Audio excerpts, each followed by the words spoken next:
of America and to the republic for which it stands, one nation, under God, indivisible, with liberty and justice for all.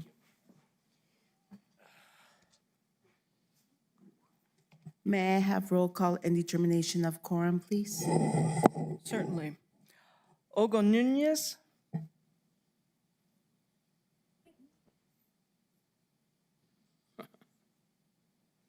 I can see that she's online. Nora Barraza is absent. Meiji Powie.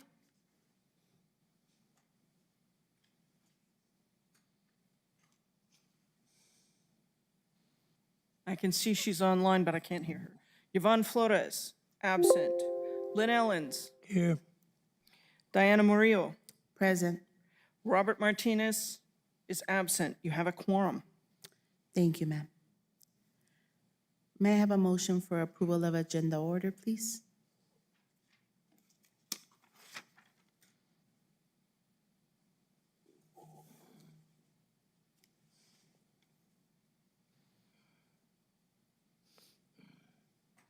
Is that a motion? Yeah, to approve the agenda. I so move.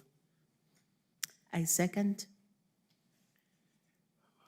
First motion by Lynn Ellens, second motion by Diana Murillo. May I have a roll call on this matter, please? Olga Nunez. I wonder if she can hear us. That was my next question. Yeah. Ms. Flores is here. Buenas Oh, tardes. there's Yvonne.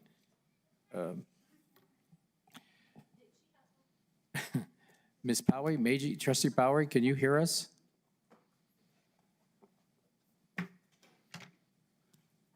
Sometimes you're on, but it does, the voice doesn't come through. I wonder, if she can probably hear us, but we can't hear her. Good afternoon, Ms. Flores. Good afternoon. Afternoon. Good afternoon. How are you, Diane? I'm so sorry. My mic shows that it's on, but you can't hear me? We can hear you now. Thank you, Ms. Powie. Yes, thank you, thank you. Well, I think you guys did something on your end, because all I did was talk loud. All right, thank you, we got you. Thank you very much. Okay, I'm calling roll call for approval of the agenda. So Meiji Powie, Yes. Olga Nunez, Still not hearing her. Yvonne Flores, Yes. Lynn Ellens, Yes. Diana Murillo. Yes, Thank you, it passes. thank you. Any public input at this time? None present? No. None present. Okay, thank you. Item number 6, we have the approval of the meeting minutes of September 28th, 2022. May I have a motion for this item, please? So moved by Flores. Do we have a second? Second. First motion by Flores, second motion by Ellens. May I have a roll call on this matter? Meiji Powie, Yes. Olga Nunez. Present. Here we go. There we go. Thank you. Yvonne Flores, Yes. Lynn Ellens, Yes. Diana Murillo. Yes, Passes. Thank you. thank you. Now we're into item number 7, Executive Director's Report. Mr. Armijo, you have the floor. Getting my steps. All right. Good afternoon to everybody and those on the line. This is David Armijo, Executive Director. I've got a brief report for today. Let me get this thing forwarded. There we go. So as an overview, I'm going to talk about 6 items briefly, but I will talk about 6 items. And I'm going to talk a little bit about it. We've been doing a lot of grants. Right now, we're 6 for 6 in grants getting funded, so we're doing really well this year.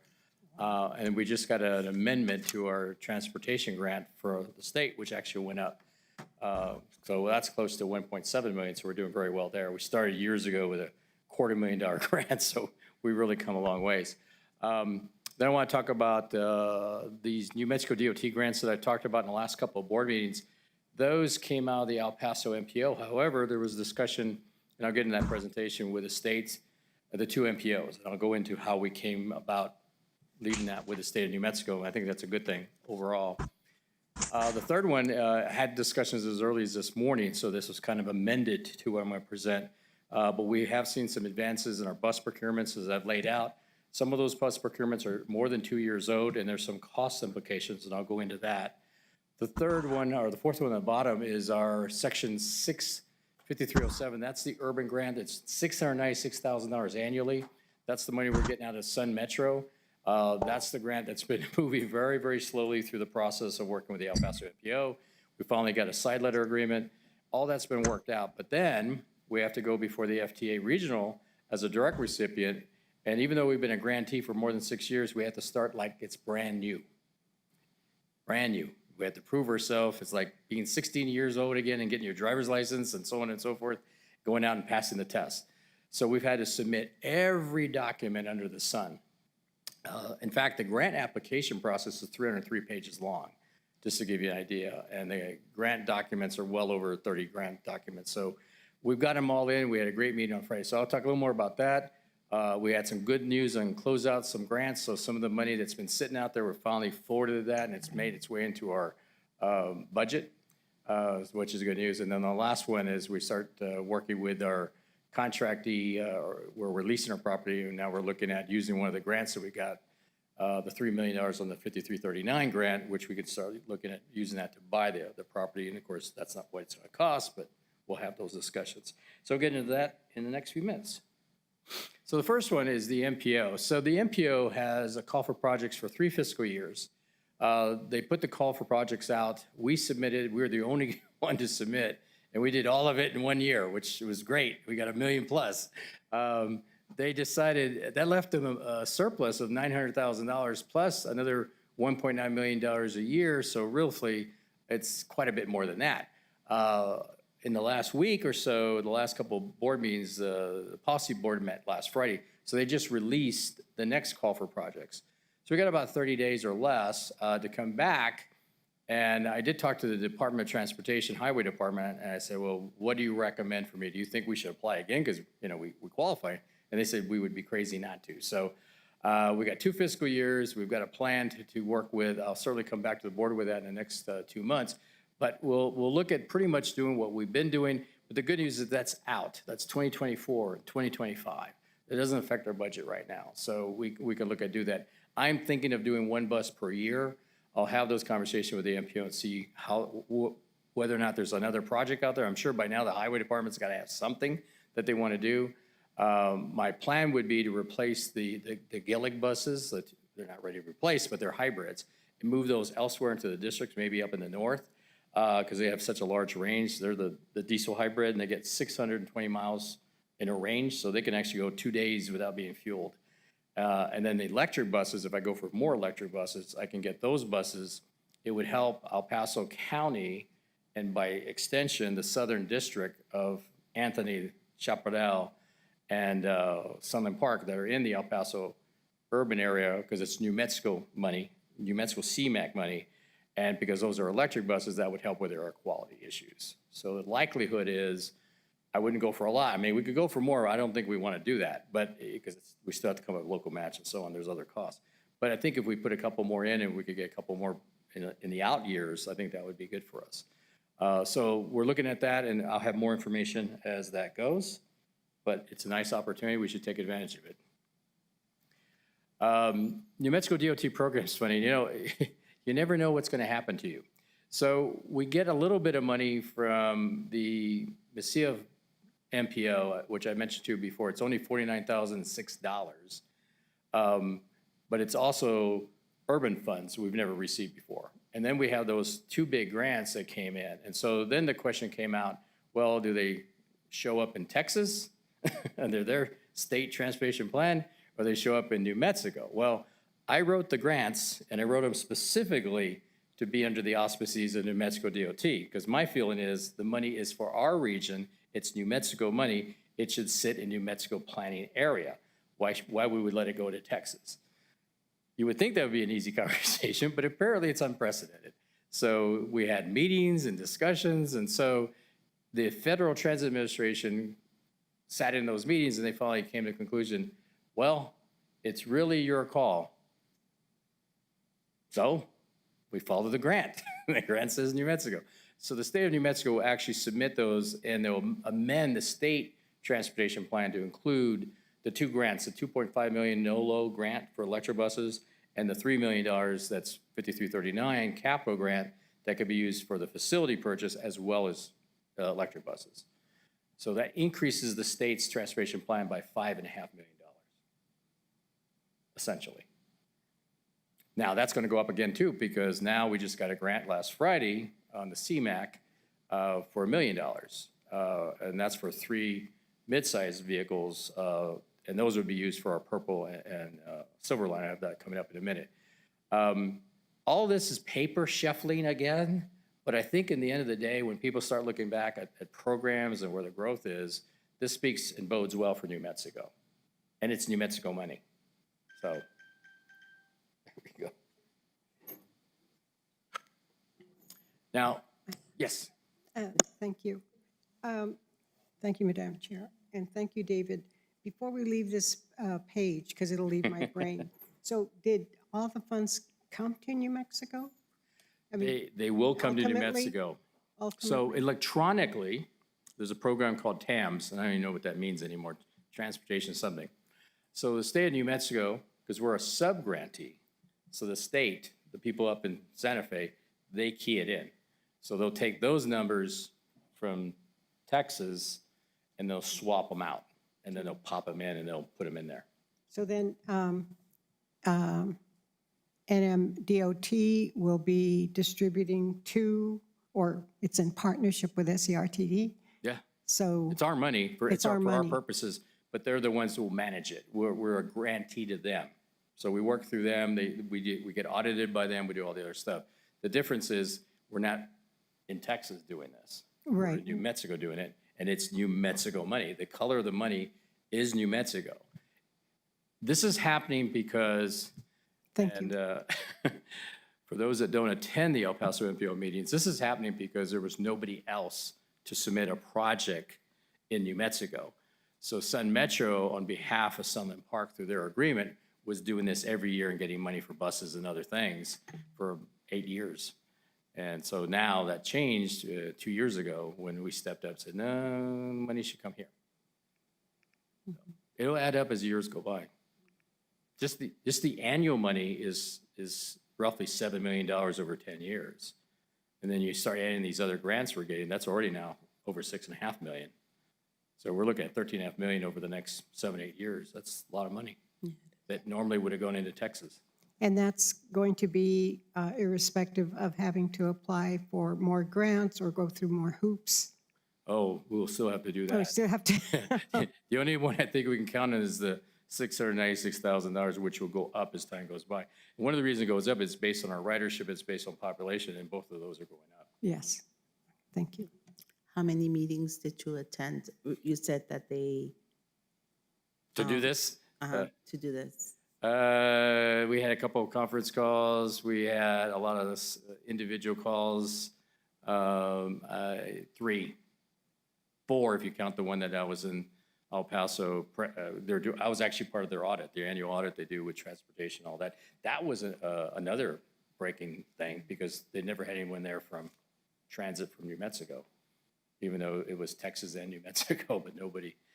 In a way, this is what's kind of unfortunate with Roadrunner, because Roadrunner is a municipality, not a county. So they're not in the service area. The county is the southern part of the district that's unincorporated. It's the cities of Anthony and Sunland Park. And so that's where the representation is. So if it wasn't for the district, there would be no representation on this, and it wouldn't be in the plan. Just what comes in normally to the city of Las Cruces Roadrunner. So we'll talk more about that, but I think as the future goes by and we get in electric vehicles and power and training, all the things we start doing together, the two transit agencies starts to make the group whole and stronger, I believe. Okay, Right? thank you. This is probably the best news I've had. I was on the calls twice this morning with the state of New Mexico and with the And with the county, that's why you didn't get a report earlier. Normally send those out. This is being developed during the course of the week. So what has happened is the fiscal year started for this fiscal year 2023 on October 1st, is we began moving forward. We've had a series of grants on the second bullet. The 3 RBUC buses are in 2 separate grants, 2021, 2022. Both those fiscal years are over. They continue to extend out because we encumbered the funds, but otherwise, on an annualized basis, they would be closed. The other side of that is they actually are closed as the grant because the grant can no longer be amended. And so today we found out the price of those buses went up by $10,000 a piece. So that's a $30,000 loss to the district. However, on the third bullet point for the new fiscal year, the 2 front runner buses, those went up in price over the last year by over $30,000 a piece. That's a $60,000 increase, but the state's going to make up for that. So we lost 30 grand, but we picked up 60 grand. So $90,000 increase in cost for those 5 vehicles, which we'll receive in a few months, but at least we'll receive a few bucks, and we're in front of everybody else. We're number 2 in the order for RBOC. Getting anything right now is still very, very difficult in this marketplace. It's also complicated because it's not because people aren't working at building buses. It's also because the buses that are built for the midsize that we're ordering are typically Ford 450s. That vehicle is used on the transit vans you see out there for businesses and whatnot, or you use them for community things. So during the pandemic, they stopped selling and building buses for government agencies. So we couldn't get one on the price. They only sold them to retails. And they stopped making the 12 and 15 passenger vans, and we're only making the commercial vans because they could sell them for more. And those prices went up by as much as 25 to even 40% per vehicle. So we're seeing huge costs. We had budgeted those at $45,000 a piece 2 years ago, and now they're running, well, we were looking at a used bus at $55,000 with 60,000 miles. So it's even hard to even get a vehicle. One of the vans that we got for our van pool program, I had to fly out to California. I think I told the board about this months ago. And we bought that at, we thought was an obscene price then. Now it's actually a good deal, because at least it's a new vehicle. I think we paid $60,000 plus for what would have been, well, with all the stuff on it, about a $50,000 van. So we paid an extra $10,000, $12,000 for it because we had to ship it in. But now that vehicle, you can't even touch that price. You know, they're up closer to $70,000, and if you can get it. But the other reason, I'm killing my own point. The other reason that we're having a slowdown is the commercial companies, Ford, GM, and Ford, they're now beginning to transition those mid-sized vehicles to electric only. And so at some point, all you're going to be able to buy on the retail or commercial will be electric. You won't be able to buy gas. And so we weren't even sure if we're going to get these orders filled. And I think they got 50 buses to distribute and sell. Well, that's nothing in this country. So I think after they're done, I think we'll have probably the last RBOCs that won't be electric vehicles. But these are good vehicles. They're going to be good for us. And plus, we're so far behind. We have a lot of vehicles that are approaching 300,000 miles that really, you know, they're scheduled to retirement. And so we're going to probably push those up to about 340 this year, maybe 350. So, you know, anything we can get is good. Also on the list is we've added the Gillig buses. That order went in. They won't come in until the first quarter of 2024, which when I put the order in last month, I thought, well, that's a long ways from now. But now we can already see 2023 coming, so it's not that far away. And then the last point, we have more buses on order, depends on the grants. So if we get all these other grants coming out of the El Paso MPO, then we'll go forward. I think you can tell from this presentation that it's the MPO that's really made a difference to us. But the NOLO, we would have gotten those anyway. And those are not restricted to the Southern District. So those vehicles can go anywhere in the district that we want to place them. Yes, you have the floor. David, what does NOLO mean? Yeah, it's a crazy word. So, I mean, the idea is they can be either no gasoline, in other words, fully electric or low electric. So they're talking about electric vehicles or hybrid electric. However, in the NOLO grant this last year, they made it 100% electric. So there would be no hybrids. And then under 5339, they restricted it to only 25% that would be hybrids. So going after the electrics the way we did, which is unprecedented for the district, we were in a much more competitive range. And then there's also a restriction in the total funds to make sure a certain amount of money went to rural areas. So we were in the right place at the right time hitting this. And even the state was shocked that we got both grants. But David, to me, all of New Mexico is pretty rural. So Okay, we have this conversation all the time with we've had this FDA. good, because, I mean, you know what, we're the 5th largest state in the whole country. Well, And, I mean, and our population's 2 million. I mean, my neighbors in California and Los Angeles was 4 million. I mean, just that area. but Las Cruces is identified as urban. And in the southern district of New Mexico, the part of the El Paso MPO area, which is the unincorporated parts of the county, Is that rural? Chaparral, Anthony, and El Paso are considered urbanized. So I know, I have to wear different hats. I have maps that have been produced. So is that a plus or a minus? This case is a plus Okay. because Okay, we well, were then the that's- only one to bid. It's got to be a plus. Okay, good. I think I'm going to be the only one to bid again. So, yeah. But we don't know where the future comes. I mean, financially, things, who knows? So maybe after this year, 2024, 2025, we've gone through dry years before. And, I was here a year ago when we were doing the budget, and you were asking me the question, why not do electric? Well, at the time, I said we didn't have the money. Then we got the grants, so things change. Yeah, thank you. So last on this, I already kind of teed this up a little bit. So the Region 6, great conversation with the representatives last Friday. Adam Shea was on the call with me. We did a lot of dancing, but on bullet number 3, we got the legal documents in back in June. We got the financial documents back in August. Then we finished up the operations and some financials in the last 2 to 3 days. One of those is on our board today for the procurement, and we'll talk about that when we get to that item. So all the board resolutions that were approved, our local attorney had to sign off on the certifications. That was a lot of fun, working with Carrillo.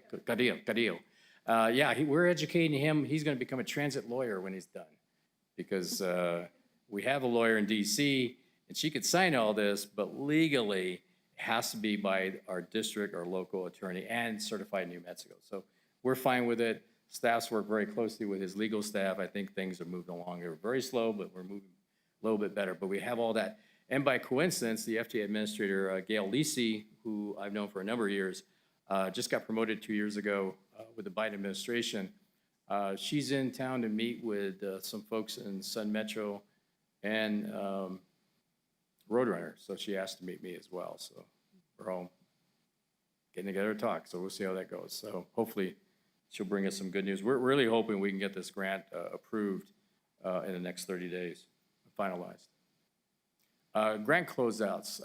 One of the things you've heard me talk about since the dawn of time is cash flow. And one of the problems has been getting the grants moving through. We work diligently with the state. We've been working with staff, working on closing out these grants. Adam was good at getting one of them closed out back in July, August, and then we got another one closed out in the last 2 weeks. And so as a result, that's increased our cash flow, because those are dollars that we were using from other parts of our budget, whether it be from our membership fees or the Doñana County grant.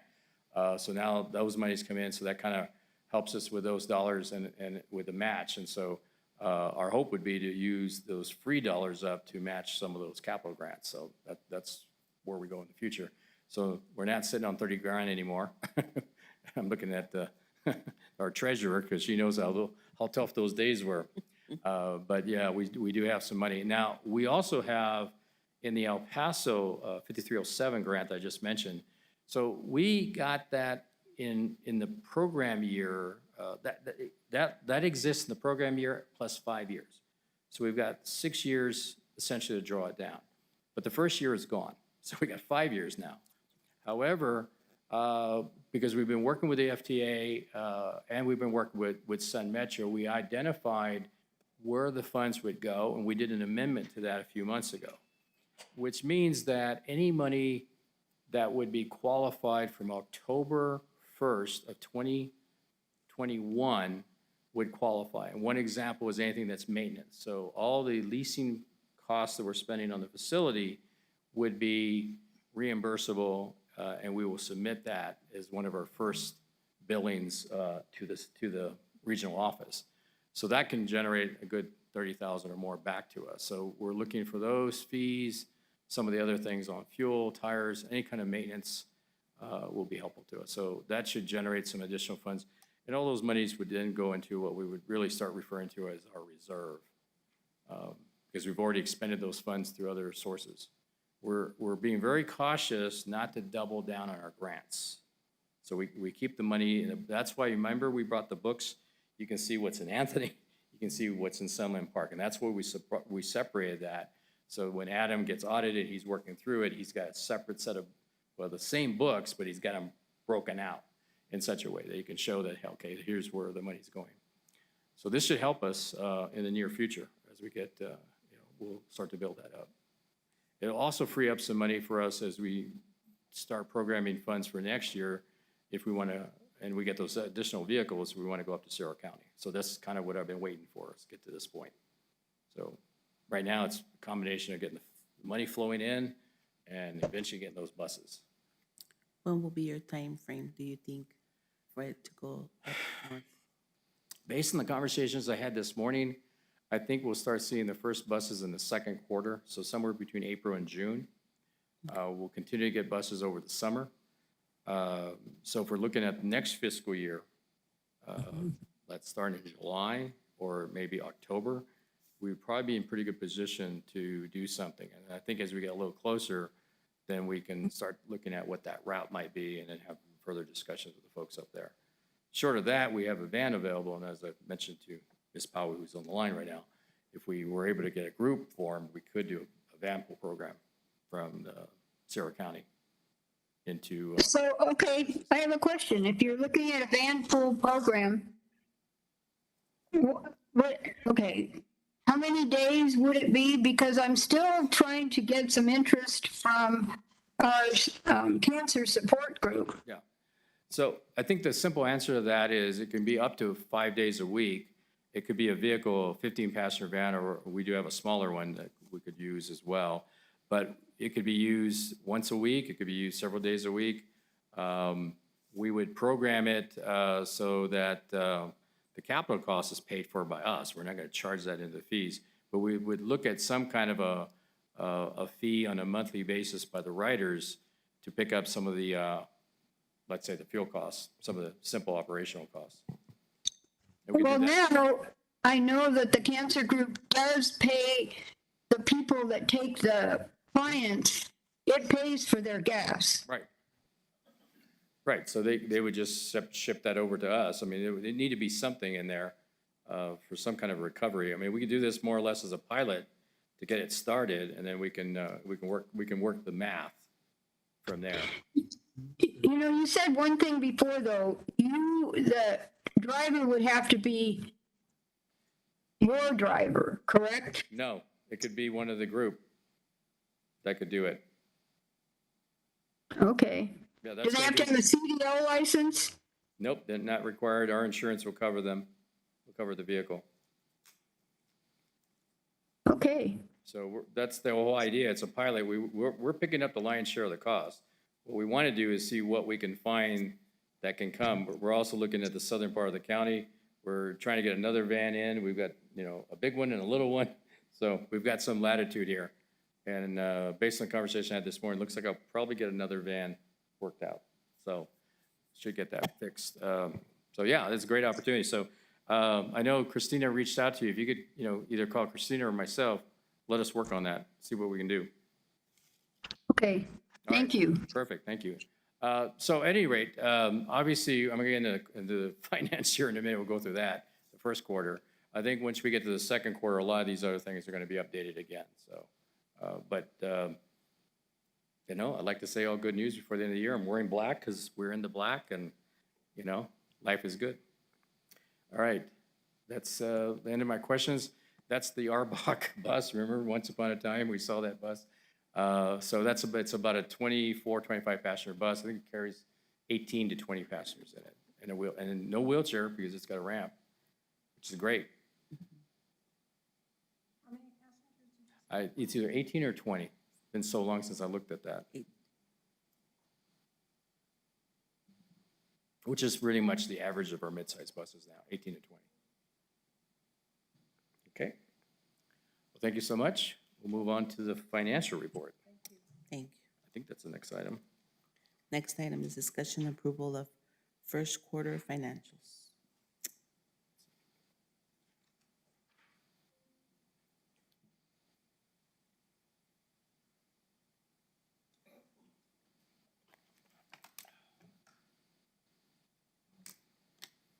Oh, I'm sorry, discussion approval of resolution for fiscal year. And, First quarter financials is correct, yeah. okay, I know, it's confusing because I'm up here, not Adam. All right. So Adam created a whole bunch of information here. I'm actually going to jump, I'll come back to this. But, so first I want to show the bank as of September 30th, we had $99,000 in it. As of this week, it's about $240,000, $250,000. So the numbers are fluctuating, but that's because the grants came in on time. I'll go to this page, and then I'll go backwards. So I think I always like to look at the bottom line. So if you look at this on the very last line, you'll see our budget is $2.152. That hasn't changed. We're in at about 26.4%. The salaries are about 2.5% under budget, and I'll go back to that. But what's happening right now is a combination of fuel still pretty high and maintenance costs. A lot of maintenance costs carried over in the first quarter because, quite frankly, we deferred maintenance to wrap up the fiscal year. And so as we look at this month, our numbers are very low. So the second quarter will be fine, and we should be able to bring everything down. So it's always important to follow where you are on labor, and as long as labor is under and benefits were good. Madam Chair. yes, Ms. Flores. So we're in, at this point, 3 months into the fiscal year. Right. So we should be 25%. So. we're high. But you say, yeah, we're high. Right. So. But we're also over on revenues by a substantial amount. So let me go back up. So if we look at this, revenue is at 32.2% for the quarter, while it should normally be 25%. So we've been able to advance a number of our expenses. So we're receiving more money, and that's partly to do what I just mentioned. We closed out those grants. So revenues is going to remain high for the year because of those additional funds. And So why isn't that factored in, or how does that accounting work? Do you that know? accounting works because you have to get into the fiscal year. So that wasn't in the programming for revenues because those are revenues from last year, but they didn't get paid to us till now. We're always catching up on the grants as we're closing them out. I mean, I was on a live call yesterday with 23 other operators, and the state of New Mexico was pretty well begging everybody to get their invoices in. Well, we got our invoice in early to get paid for September. So September's been in for us since first of the month. And there are people who haven't submitted invoices for several months. So where is that, those revenues reflected on this sheet? Those revenues are reflected, I haven't gotten the revenues yet. Let me go to revenues. So there's revenues. And on this sheet. Oh, the next page? Right. So revenues right now, if you look at the column for, The other source revenue, or? yeah, so revenues are 2.1 million budgeted, but we're at 2,521,000 budgeted. So if you look at the column in the middle, the revised budget, you can see that we're much higher. We're way ahead on revenues. And so most of those revenues will stay ahead throughout the year. So we're going to close with a substantial, we should close in the next 3 quarters with quite a bit of revenue unless something comes up that's unexpected. So this is good news. So because we didn't get the money last year, we get them in this year. So last year we closed, I think we'll come back with the audit in a few weeks, and that's closed out, and you'll see where we ended last year. But in fact, if we include these monies into that, we would be there. I mean, we talked about this at our staff meeting yesterday, trying to figure out how do we get to the point where we get closer to hitting the revenues at the end of the fiscal year. And so I'm sure you get the same conversations at the city or the county, because the money just comes in as it comes in. You have certain times you get your sales tax, property Yeah, tax. So on and the so forth. adjustments are made throughout the year. Thank you. So let me go back up. So, so we're way ahead on revenue. We expect to come out ahead.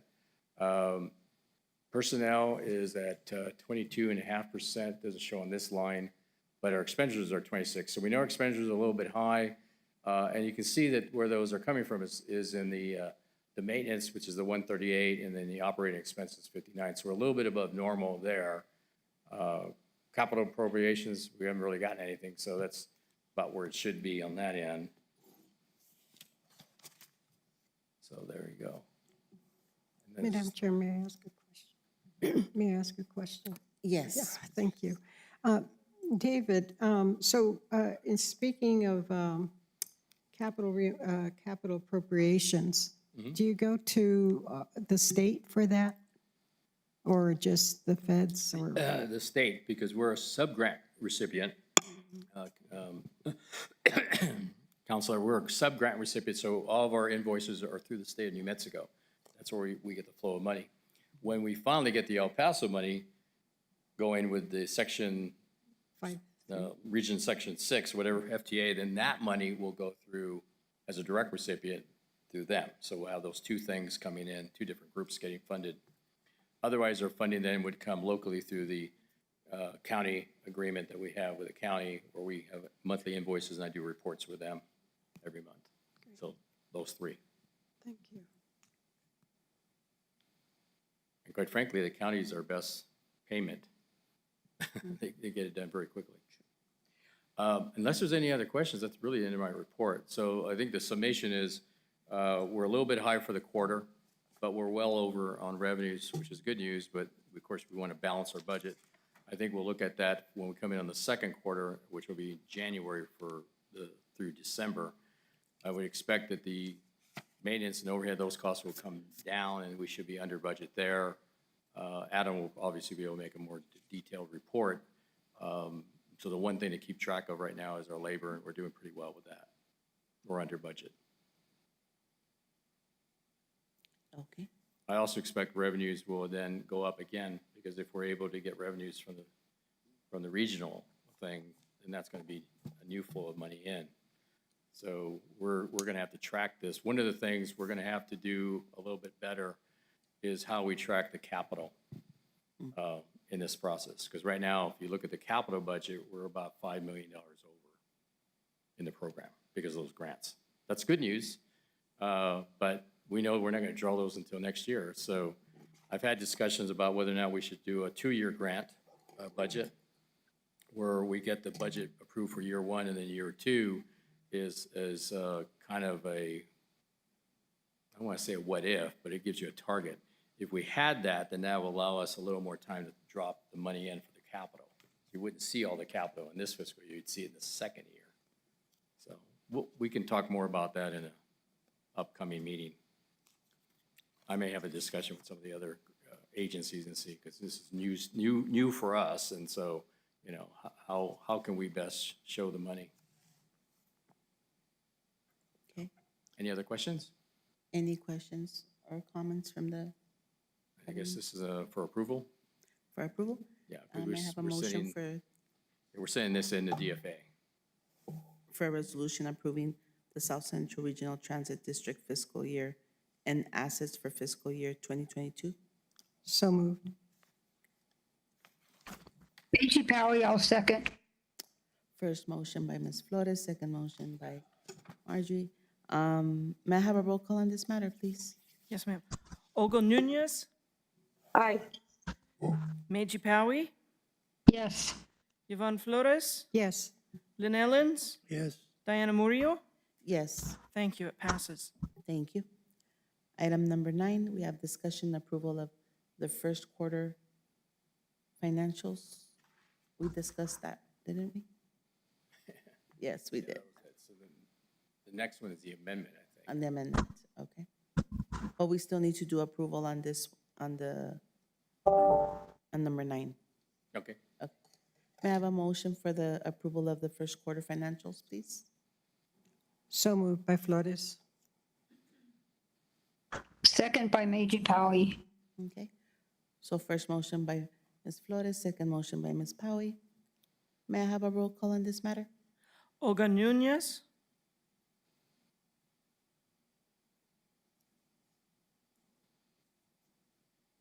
Olga Nunez,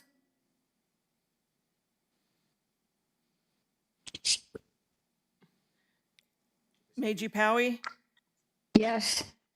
Yvonne Flores, Yes. Lynn Ellens, Yes. Diana Murillo, Yes. passes. Thank you, ma'am. Item number 10, we have discussion and approval of budget amendment for fiscal year 2022-23.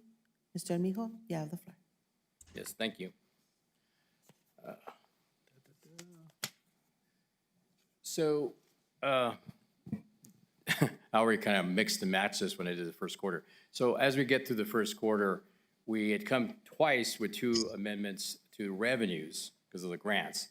So this was covering the expenses.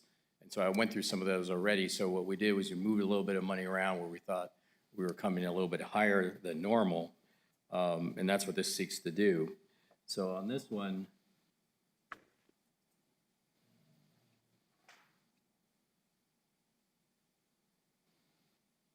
there's actually nothing that significant. They're all pretty small. I was going to say probably in order to balance out the line items for the first 90 days, Adam decided to move these small line items along, unless there's any questions I can address.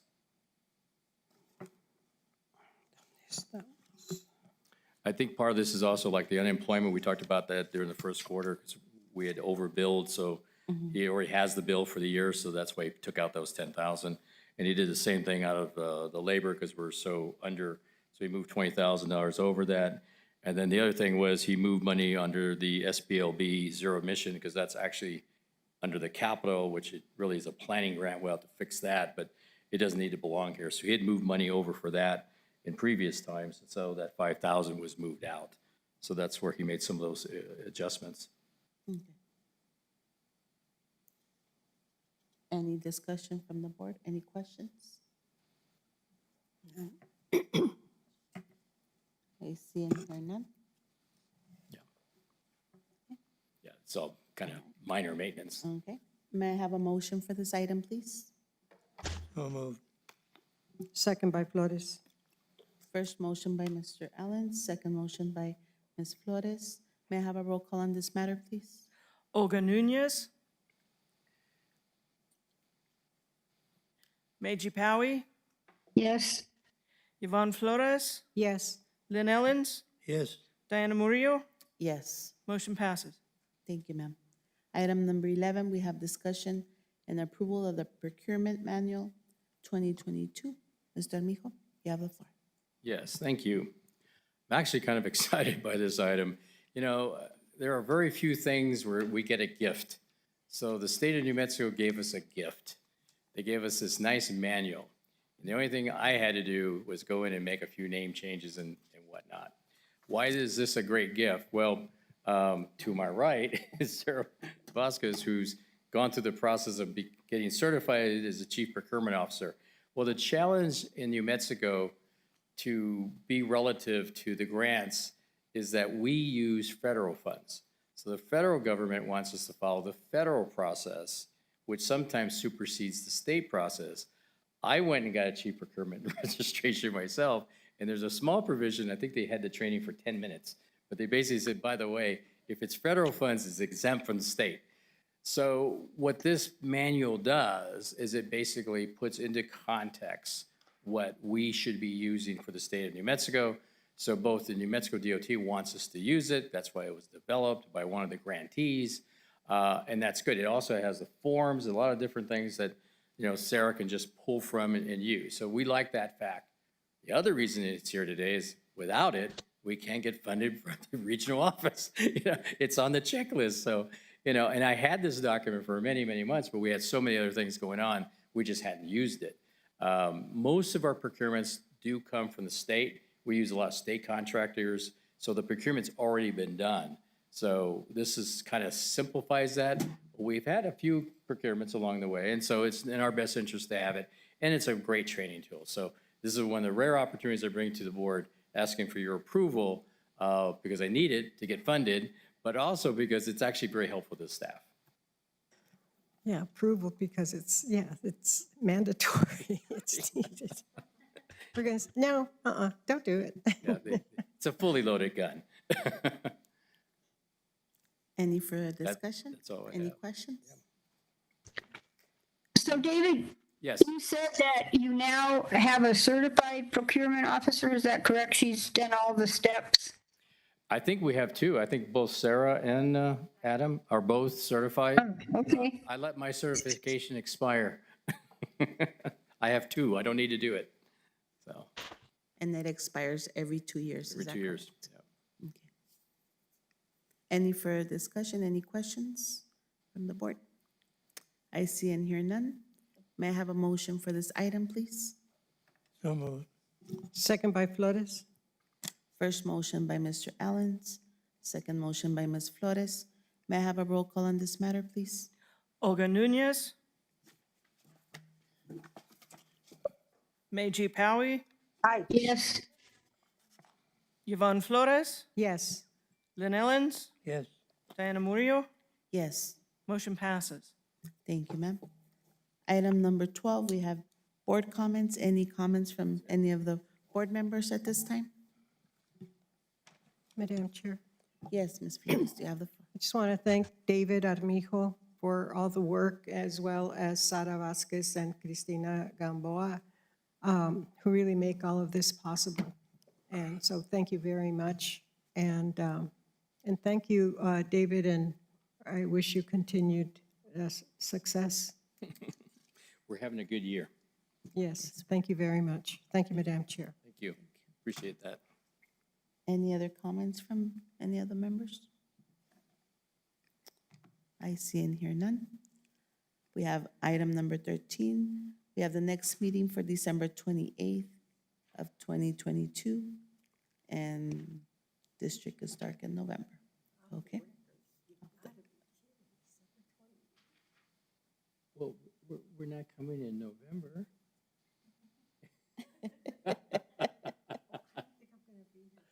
Okay, Well, we'll see how things go. we'll see. We don't need to make a vote, right, for the adjournment? You just say meeting is adjourned? I think means adjourned, yeah. Okay. it. Meeting is adjourned at Oh, do you need a motion? at No, you can, 2:22. yeah, you can. 2:22 p.m. And thank you, everyone. Have a great evening. We don't have anything. thank you too.